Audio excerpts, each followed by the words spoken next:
Hello, fellow Earth classmates of CRJU 303, Section 3. We come in peace. Our group consists of the members Megan Downing, Wooseok Hwang, Amber Person, and me, Sullivan Moore. I will be your guide through the vast and complicated world of the impact of drug decriminalization on recidivism. So, join us and let's touch our index fingers together and explore. Slide 2. Prop 47. Here we are approaching the infamous Prop 47, not to be confused with its counterparts 46 or 48. The notorious Proposition 47 was passed on November 24, 2014, and it changed the eligibility of certain crimes from felonies to misdemeanors, as we know it for good.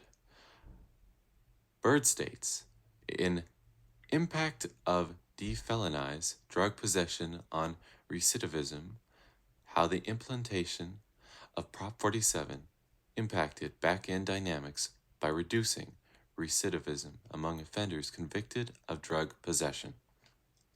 Slide 3. Recidivism rate in California.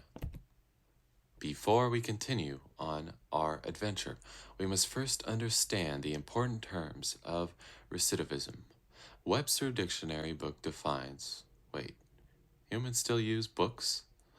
They have access to petabytes of storage, but they will still choose to kill their planet to write books? Anyways, Webster Dictionary defines recidivism as a tendency to relapse into previous condition or mode of behavior, especially relapse into criminal behavior. As you can see in the picture, with the implementation of Prop 47, the recidivism rate dropped nearly 2% on offenses and 11% on drug offenses. This is such a win for the decriminalization of drugs. I'm so happy, and look at my happy dance. Slide 4. Drug Treatment Centers, an overview.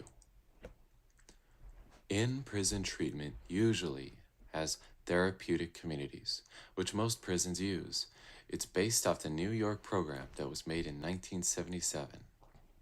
Therapeutic communities are group therapy, where inmates act as both therapist and client in order to help each other. Post-release also uses therapeutic communities, and pressure from parole officers is also a form of treatment.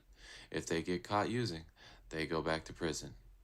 And if they're not in a long-term treatment program such as therapeutic community, they should be going to counseling. Drug clinics. Therapeutic drug treatment, different than therapeutic communities.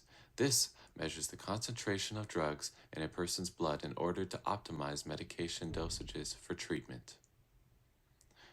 At safe injection sites, they offer safe places for people to take drugs without risk of ODing, because they have naloxone drugs, more commonly referred to as a Narcan, to use and administer.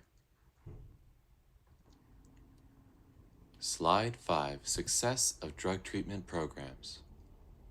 A study conducted in Iowa was successful in showing that those who went to treatment lowered their recidivism rate by 30%. A big factor that helped lower the recidivism rate, according to Hostetzel, is not being idle. For example, having a job, maintaining a relationship of a marriage, etc. Slide 6. Success of drug treatment courts. An example of success of drug treatment programs usage in courts, Midwest between 2006 and 2011. They had a 73% success rate with 130 adult participants who accepted the program. The recidivism rate was significantly lower than those who successfully completed the drug treatment program. Slide 7. Prop 36. Proposition 36 is a law passed in California that states nonviolent drug offenders are eligible to serve their time in a drug treatment center rather than in a jail or a prison. The following programs of drug education, outpatient services, detoxification services, and aftercare services are provided. The most effective way, besides decriminalization of drugs, is to get help with the drug issues rather than punishment. Prop 36 is getting help for people with substance abuse issues and helps lower the recidivism rate, with also helping them get to the right treatment center. Slide 9.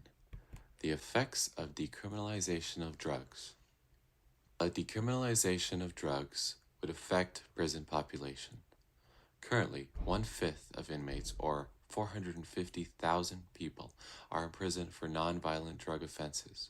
Although these people can't just be released, there won't be as many new offenses, and the population of nonviolent drug offenders will begin to decrease.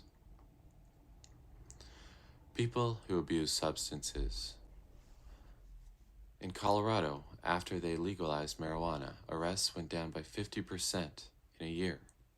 With the decriminalization of drugs, these people who are arrested stay out of the criminal justice system and go to the drug courts, where they are sent to rehab to receive the treatment they need.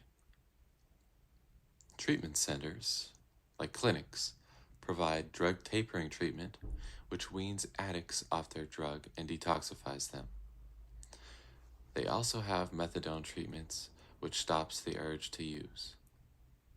Safe injection sites allow users access to life-saving medicine, naloxone, which is administered when someone ODs. Here's a quick video on the decriminalization of drugs in Portugal.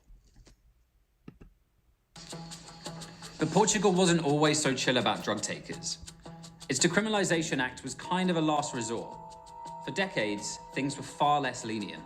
The country's heroin problem has its roots in the events of 1974, when the authoritarian regime of Antonio Salazar ended in a military coup.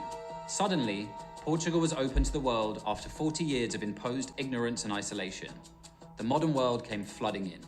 That sounds good, but culture shock was inevitable. Under Salazar, Coca-Cola had been banned, and you needed a license to own a cigarette lighter. To say Portugal wasn't ready for Class A drugs was an understatement. Their arrival, however, was inevitable. Portuguese soldiers returned from the country's newly independent colonies with mysterious narcotics. The most damaging of these was heroin. Fast forward 15 years, and these were the scenes in Lisbon's Casal Bentoso neighborhood. If you visited in the 1990s, you might find as many as 5,000 addicts wandering the streets, scoring smack, shooting up, and dozing off. Back then, Casal Bentoso was Europe's foremost open-air drugs market.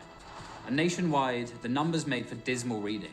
100,000 heroin addicts, the largest HIV infection rate in the EU, a surging prison population, over half of which were drug offenders. Only after years of punishment did Portugal decide to try something different. Decriminalization made 2001 a transformative moment for Portuguese society. Today, the numbers look a lot better. Deaths caused by overdose have fallen dramatically. In 2015, Portugal had the lowest drug-induced death rate in Western Europe, 10 times lower than the UK, and 50 times lower than the US. The National Health Ministry estimates that the number of active heroin addicts has dropped from 100,000 in 2001 to fewer than 25,000 today.